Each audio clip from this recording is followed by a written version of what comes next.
but to highlight a lot of the positive stuff that we do in particular. And I think that's as relevant today as it probably was about 100 years ago. And I know in the world, as we face so many different problems, it would do well sometimes to look in the past. And when you look at the Sikh story in particular, of self-sacrifice and everything that Sikhs have been through, in terms of all the sort of invaders who came through northern India, the Sikh story is a particularly unique story as well. One of valour, courage, and always that Punjabi spirit of opening up your heart and being true to yourself. But as a politician, it's always a bit intimidating, I think, to give a speech in this particular room under the watchful gaze of the legendary Sir Winston Churchill. Those of us that are here today may not be able to match his rhetorical skills, but I like to think that he would approve of the reason that we're all gathered here at this moment. Because Sir Winston was no stranger to the incredible bravery and the dedication of Sikh soldiers.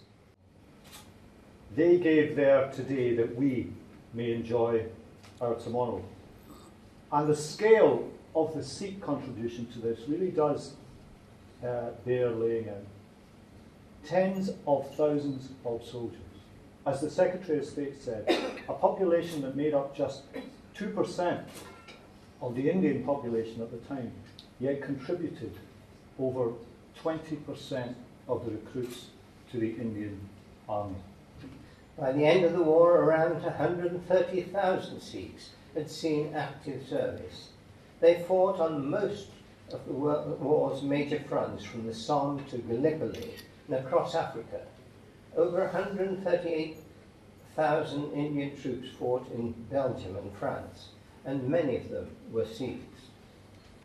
But the trenches of Flanders could hardly have been further from India, and the method of war was as original as it was destructive. And it is this alien environment that the men of the Punjab came and fought with such distinction some 100 years ago. But awareness itself is ephemeral, it disappears very quickly, it's very difficult to sustain, but our work seeks to leave a legacy, and that's in terms of education, in terms of knowledge, and then crucially in terms of resources for future generations. And that is at the heart of our notion of commemoration, to create a change in the collective memory of Britons, to recognise, acknowledge and commemorate the role of India in the World War. Left, right.